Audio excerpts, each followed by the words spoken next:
Hello student, today we will discuss the numerical based on the equation of motion. Last video में हमने बेटा equation of motion की थी, आज उसके बेस पे हम एक दो numerical देखते हैं, ध्यान से इसको सीखना, important numerical है बहुत ज़्यादा। वैसे ये NCERT क्वेश्चन नंबर 26 लिया है, आप वहाँ से भी देख सकते हैं इसको। सोल्यूशन मैं आपको बताता हूँ। ये two stone are thrown simultaneously, दो स्टोन है एक साथ एक क्लिफ से जिसकी हाइट आपको दे रखी है 200 मीटर, एक साथ ऊपर की तरफ थ्रो किए जाते हैं। एक की इनिशियल स्पीड दे रखी है बेटा आपको 15 मीटर पर सेकंड और एक की दे रखी है 30 मीटर पर सेकंड। आपको ये ग्राफ दे रखा है, इसके अंदर ये चेंज इन पोजीशन और टाइम का ग्राफ है बेटे। आपको इसके अंदर इस ग्राफ को वेरीफाई करना है कि ये ग्राफ इस क्वेश्चन के अकॉर्डिंग कैसे बन रहा है बेटा। आपको इस क्वेश्चन को सोल्व करने के लिए क्या करना पड़ेगा, ध्यान से इस चीज को सीखिए। मैं पोजीशन को ओरिजिन से मेजर करूंगा, ये ओरिजिन पॉइंट कंसीडर कर लिया मैंने, इसको मैं ओरिजिन से मेजर करता हूं बेटा। यहां से लेट x1 जो है position of first particle origin से लेके चलते हैं। तो ऐसे आपने पढ़ रखा है s = up प्लस क्या होता है हाफ at स्क्वायर।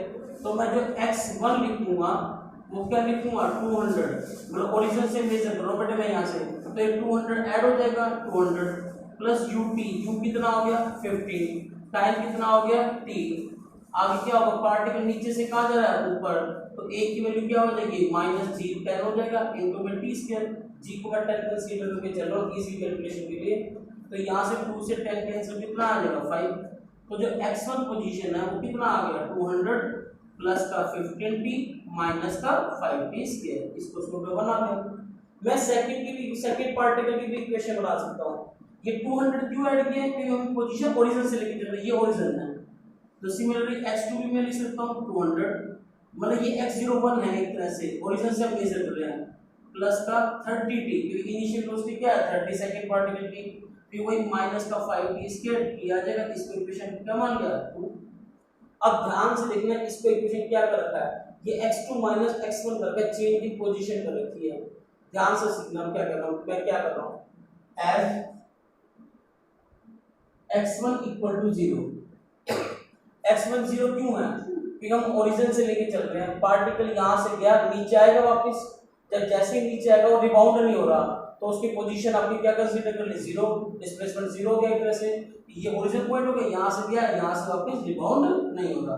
तो मैंने x1 को 0 पुट कर दिया, तो इसके अंदर करो पुट, देन इक्वेशन नंबर 1 क्या आंसर आ जाएगा 200 प्लस का 15t माइनस का 5t इसके इक्वल टू क्या आ गया 0।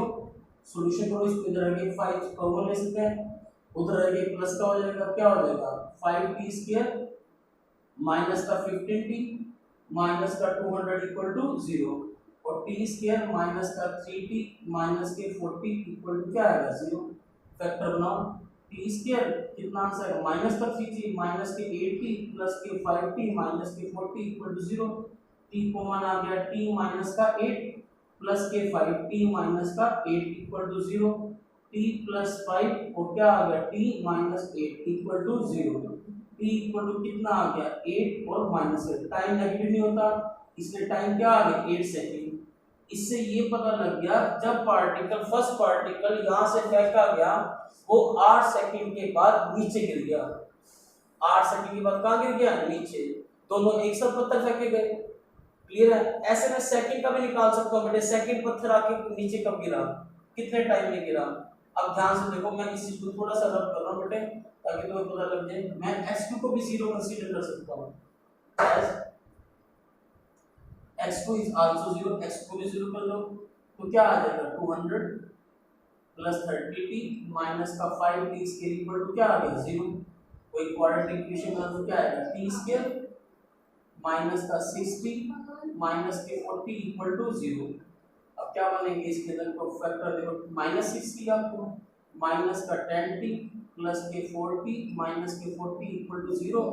t कॉमन आके t माइनस का 10 प्लस का 4 t minus 10 equal to 0।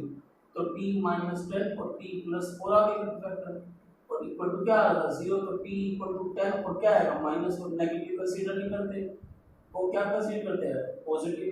10 second आ गया।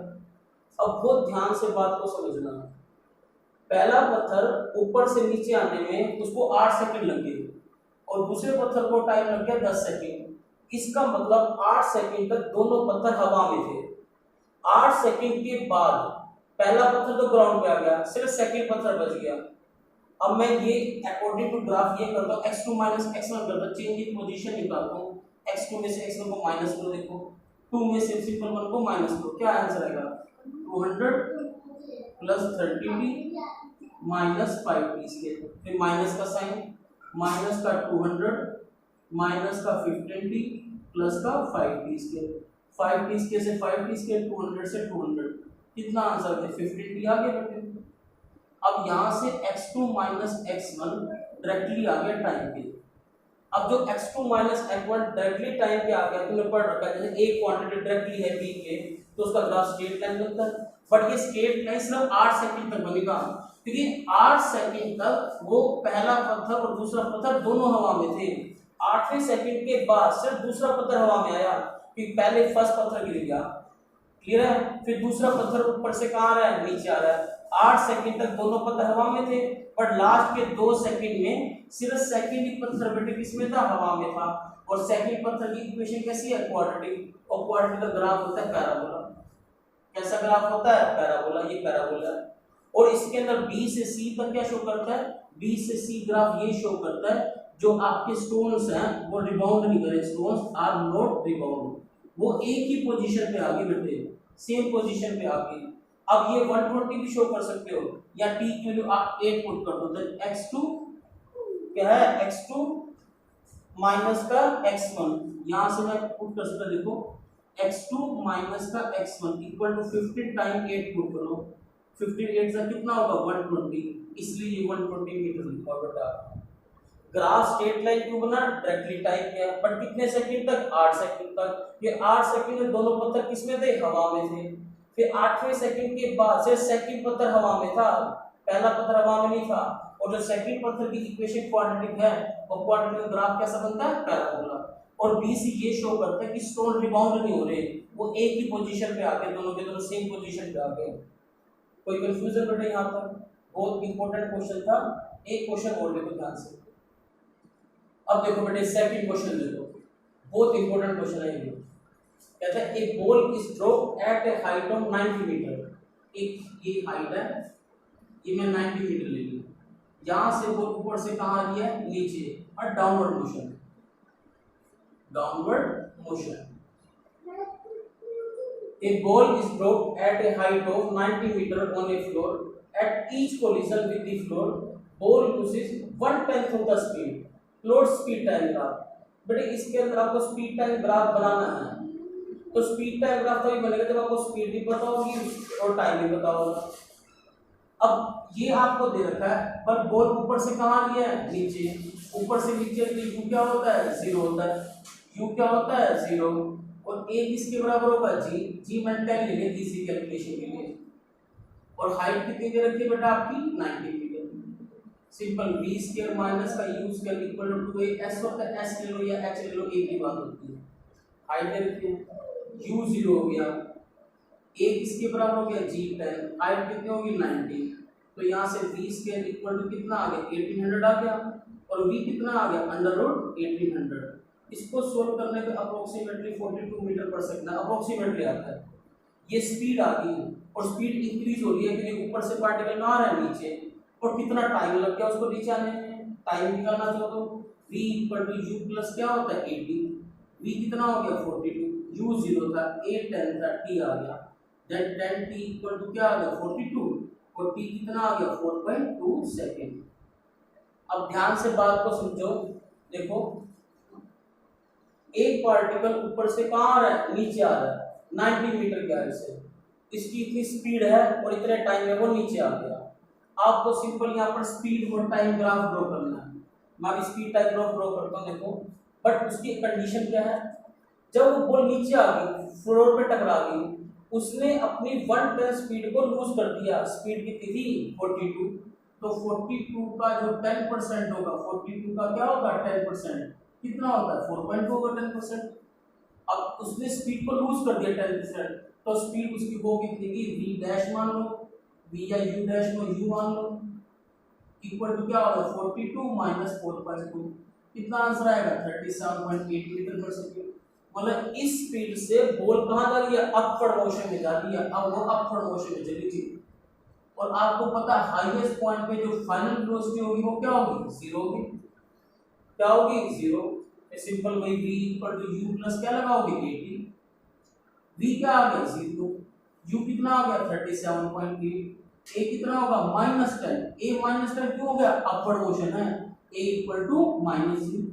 तो यहां से सोल्व करोगे 37.8 इक्वल टू 10t और t कितना आएगा 3.78, ये अप्रोक्सीमेटली 3 पॉइंट क्या आएगा 8 सेकंड कह देते हैं।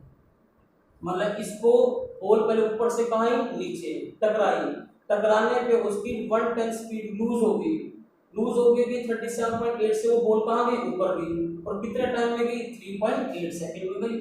तो जो टोटल टाइम यहां तक का होगा, टोटल टाइम कितना हो गया 4.2 प्लस 3.8, ये 4.2 और ये 3.8, अप्रोक्सीमेटली कितना हो गया 8 सेकंड हो गया। फिर बॉल ऊपर से कहां आएगी, नीचे आएगी, फिर बॉल ऊपर से कहां आएगी, नीचे, उसकी स्पीड लगातार क्या होगी, इंक्रीज, क्या होगी इंक्रीज 37.8 से बढ़ती रहेगी, बट स्पीड बढ़ती रहेगी बट उसकी, और टाइम भी बढ़ेगा, ऑब्वियस सी बात है। बट आपको पता है जो टाइम ऑफ एसेंट होता है वही टाइम ऑफ क्या होता है, डिसेंट होता है। तो जो टाइम जाने का होगा वही आने का होगा। तो जो टोटल टाइम हो गया उसका, टोटल टाइम जब नीचे आएगा तो यहाँ से कितना आंसर आ जाएगा 4.2 प्लस 3.8, अप्रोक्सीमेटली 3 पॉइंट क्या आएगा 8। तो इसको सोल्व करके अप्रोक्सीमेटली 11 सेकंड आ जाता है, कितना, सॉरी 11.8 सेकंड आ जाता है, 11.8 सेकंड ये आ जाता है। अब इसके बेस पे तुम्हें स्पीड कैलकुलेट बनाना है, बहुत ध्यान से सीखना पड़ेगा। मैं लास्ट वाली चीज में दोबारा से एक्सप्लेन करता हूं, देखो ध्यान से कैसे करेंगे। देखो देखो अब मैं इसको थोड़ा सा रब करूं ताकि तुम्हारा स्पीड टाइम ग्राफ में शो कर सको। देखो ये स्पीड निकली हमारी 42 मीटर पर सेकंड, देखो स्पीड आएगी 42 मीटर पर सेकंड। अब ध्यान से इस ग्राफ से ही समझ में आएगा सब कुछ, ग्राफ करना है। ये आपका है स्पीड और ये आपका क्या है टाइम। पहले बॉल ऊपर से कहां आ रही थी, नीचे, तो उसकी स्पीड लगातार क्या हो रही थी, इंक्रीज, क्या हो रही थी, इंक्रीज। कितनी स्पीड होगी थी 42 और कितने टाइम में 4.2 सेकंड में, तो ये स्पीड इंक्रीज होगी, ये होगी तुम्हारी स्पीड 42 और ये टाइम कितना हो गया बेटा आपका 4.2 सेकंड। फिर वो बॉल कहां गई, ऊपर गई, ऊपर की तो उसकी स्पीड क्या होती है, कम होती रहती है, बट उसने 110 स्पीड को लूज कर दिया, लूज कितना कर दिया 110 स्पीड पे, ये शो करना पड़ेगा ग्राफ के अंदर। ये स्पीड होगी 37.8 अप्रोक्सीमेटली। फिर वो बॉल की स्पीड लगातार क्या होती रही, कम होती रही, टाइम तो बढ़ेगा, टाइम कितना होगा 8 सेकंड, 8 सेकंड अप्रोक्सीमेटली टाइम होगा 8 सेकंड। अब वो हाईएस्ट पॉइंट पे पहुंच गई, हाईएस्ट पॉइंट पे स्पीड क्या होती है 0। फिर वो बॉल ऊपर से कहां आएगी, नीचे आएगी, ऊपर से बता, पहले कहां गई, ऊपर से कहां आई, नीचे, क्लियर है बेटा, ऊपर से कहां गई, नीचे, फिर नीचे से ऊपर, फिर ऊपर से नीचे टकराई यहां पे, देन फिर आपका ये आपका स्पीड आ जाएगी 11.8 सेकंड में पहुंचनी। ये आपका ग्राफ बनेगा बेटा, स्पीड टाइम ग्राफ। कोई कंफ्यूजन? लास्ट वाले पॉइंट मैंने आपको बताया था 8 सेकंड तक तो बेटे उसको कहां लग गया, ऊपर पहुंचने में लग गया हाईएस्ट पॉइंट पे, फिर वो ऊपर से कहां आएगी, नीचे, तो जितने टाइम में ऊपर उतने टाइम में कहां आएगी, नीचे, बट स्पीड लगातार क्या होती रहेगी, इंक्रीज होती रहेगी। फिर 37.8 तो उसको कितना टाइम लग जाएगा, अप्रोक्सीमेटली 3.8 या 4 सेकंड, तो अप्रोक्सीमेटली 12 सेकंड आंसर आ जाएगा। और ग्राफ क्या बनेगा, स्पीड लगातार जो क्या हो रही है, इंक्रीज हो रही है। इसके बाद ऐसे एक और भी शो कर सकते हो, करना चाहो तो नहीं, यहां तक पॉसिबल है बेटा। ये दो क्वेश्चन थे इक्वेशन ऑफ मोशन के, और दोनों बहुत इंपॉर्टेंट क्वेश्चन थे, जिससे आपको इक्वेशन ऑफ मोशन और थोड़ा समझ आएंगे। और भी क्वेश्चन के वीडियो लेके आपके पास आएंगे। Okay, good bye.